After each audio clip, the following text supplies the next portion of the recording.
Hi everyone, it's Chaos the Magpie's YouTube channel. Welcome back to another video on my channel. In today's video, I'll be previewing our massive game against Geelong. If you are attending Chaos the Magpies, welcome, like, comment, share. If you are new to the channel, like, comment, share, and subscribe. Now, playing against Geelong is always the toughest game that we ever had. So for a round 8 clash against Geelong, we know that it's always going to be a tough matchup to have, considering that we know on what Geelong are capable of playing as a team, as anything else, and we know for a fact that they're probably one of the best teams in it. You know, they are up there every year contending, and that's something that we're striving. And the fact is that The fact is that everything is that we're striving to be what Geelong are. And when I look at Geelong's form compared to our form, we've won all of our 5 matches. Obviously, the loss we had was against Giants. Well, they lost to Brisbane by 9 points and also 18 points to the Blues, and then they beat the D's pretty comfortable. They beat the Crows by 19 points and also beat the Cats. The Hawks by 7 points as well. But the last time these sides met was obviously round 18, 2024, when they won by 20 points. And that was 13-91 to 10-11-71 as well. So that was obviously the difference of two. Now, before I go into any other further matches, I want to give a shout out to Jack Crisp breaking the Jim Sloan's record on most games consecutive played. I think it's time that he gets the recognition that he deserves. He's very underrated, and I hope everything goes well, and I'm hoping to be there on Saturday night as well. But now, let's go into the other matches that we have. So we've won pretty much 2 of the last 5. Considering that Geelong beat us in round 18, 2024, they beat us in the prelim final by a kick, and also beat us in round 3 in 2022 as well. And then we have beaten them in round 1 and round 22. So they're becoming our bunnies as much as anything. But one thing for sure that we do know is that we are tending to give ourselves a bit of a chance against Geelong. We need to make sure that we challenge Geelong as much as we possibly can. And I think that's when we need to be more of the effect of what can we do against this team. Now, considering that how good Geelong can be, and will definitely go through the stats, especially the team stats, we all know what they're capable of, right? We know that the difference is, our win-loss is nothing, 6-1, 4-3, but if you look at the average points we're averaging 92.6, they're averaging 95 points. And then defensively, we're better than them, 66.0 to 79.4. So this is actually a great game for us to attack Geelong as much as we possibly can. Average age is 25 for them, 24, so they're a little bit younger. And then, obviously, 190 to 189 centimetres. But we do average more disposals, 362 to 344, 220 kicks to 207, 155 handballs to 154. And we're averaging 56 inside 50s to 50 as well. And then 72% disposal efficiency to 70% as well. Goal efficiency, there we've got 23% from 13 goals on 56 inside 50s compared to 28% 14 goals from 50 inside 50s. They're averaging 19 free kicks, we're averaging 20. 38 to 38 the hit outs, so obviously Reece Stanley does most of the ruck work, and you have blitzards that will come in and do most of it as well. Clearances 40 to 37 as well. Certain clearances 13 to 11, and the stoppage clearances 27 to 25. But they're very good at the contested possessions, 137 to 133, uncontested 220 to 197 as well, 62 64 turnovers, and intercepts 66 to 65 as well. Now for us, best 22 is 4,620, where our predicted 22 is 4,906. Or Geelong's best 22 is 4,752, but their predicted 22 is 4,576 as well. They're averaging more marks than what we are, so 93 to 84. So that's something that we really need to restrict them on. 13 marks inside 50 apiece, 11 to 9 contested marks, tackles 68 to 61, tackles in the 450, 15 to 11, bounces 5 to 6, 1% is 47 to 43, and obviously the interchange 70 to 69 as well. Now, one way that if Grime Myers, I don't think will play this week, so he's borderline on that concussion protocol. But having said that too, Tom Stewart, what do we do with Tom Stewart? Now, I think for me, he's an interesting one because he's the one that can take intercept marks. So he's like our the player that can really get going as well. I think what we need to do against him, if he does play, because we don't know if he plays or not, because obviously he came off the ground injured, and we know that Geelong are capable of making changes, and we're even the late changes, and we know that they don't give a crap about that. We're well aware we'll be playing if Tom Stewart plays. What do we do with him? We need to tag Tom Stewart. That is the obvious signs for me if he does play. And I think one thing we need to do is that we need to look to attack Tom Stewart, make him accountable, make him defend one-on-one. And just purely based on making sure that we not allowing him go off his man. If we allow him to go off his man and take intercept marks, that's going to be the ball game. So I do feel like that could be an opportunity goes by where we are more careful of that. But we need to make sure that we are good enough to really force him to defend as well. If he doesn't play, it doesn't really matter too much. There are other players that's so dangerous for Geelong as well. So I think that's one way to really look at it. Obviously, they'll have Sam DeConnie in there as well, and he's a very good key defender. So we really need to make sure that we crack down hard on Geelong and make sure that we put them under a lot of pressure.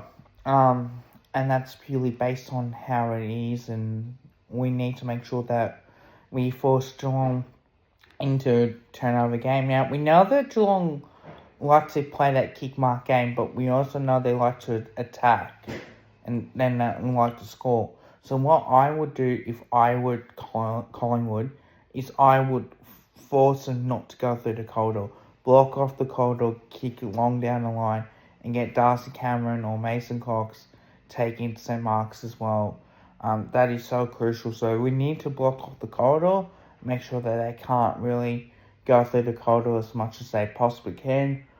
We know how good they are, but most importantly, we need to make sure that we attack them as much as we possibly can as well. So for me, we need to force them to panic a lot and kick high. Kick high and just really bomb as much as we possibly can. Force them to attack Geelong where we can, slow them down so they can't really take us on the way that they would hope, So that's probably one way for me that I would look at it. Now, I'm thinking with us, I'm thinking that there is other opportunities here. And one of them is stopping Patrick Dangerfield.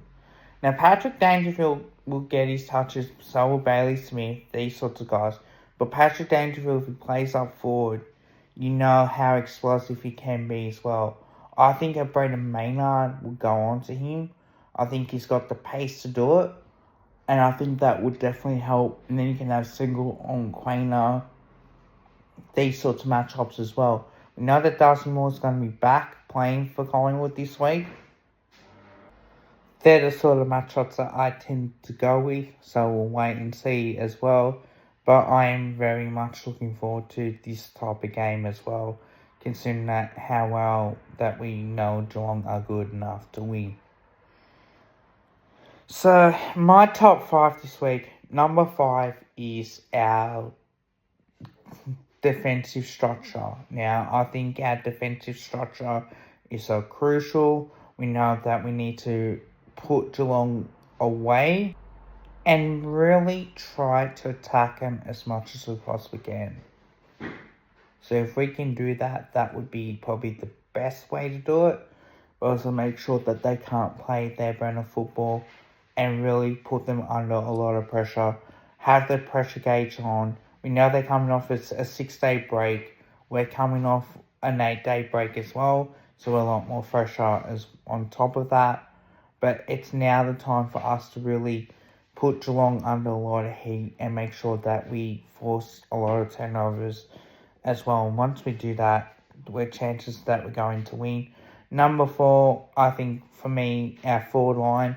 Our forward line really need to lift in this game against Geelong.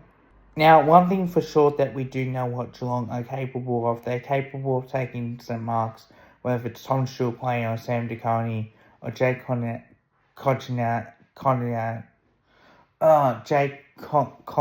Collinaz's, I can't pronounce his last name. I'm having a terrible day.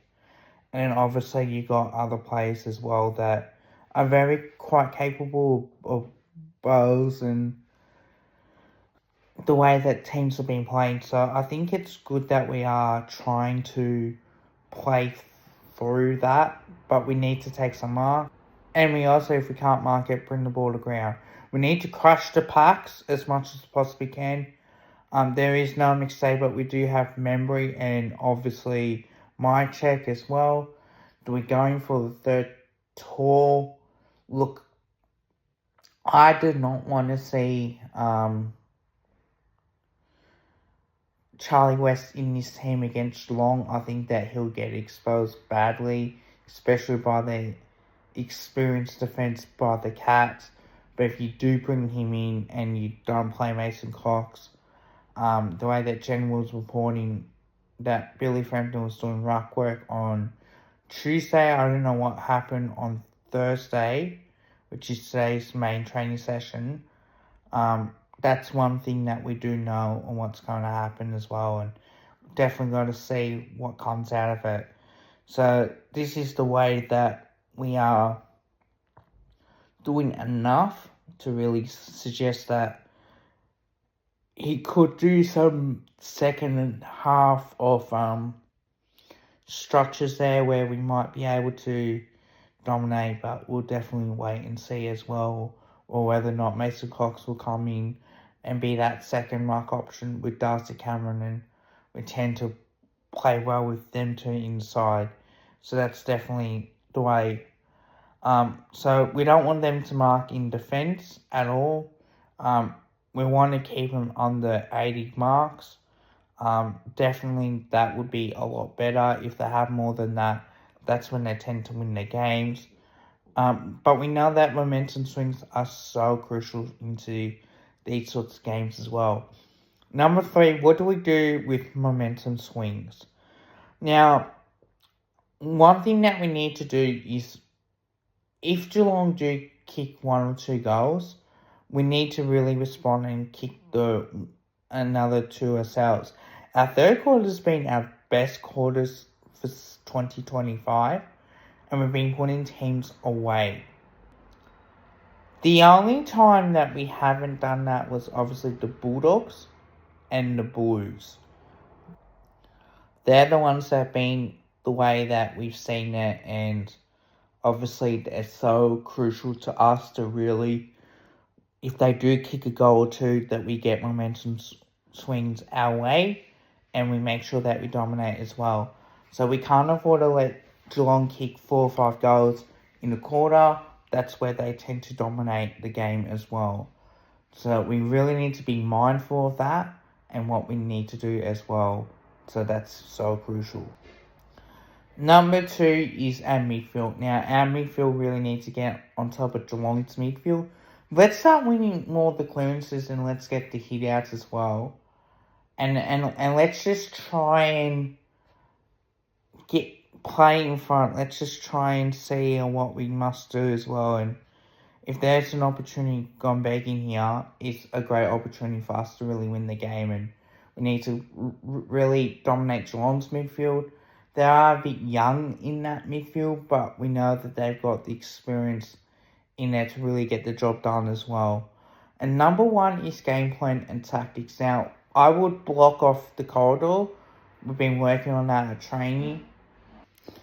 I think with the way that when we do block off the corridor, that we need to make sure that we force Geelong into to a lot of turnovers, and we need to hit them on the counter attack as much as possibly can.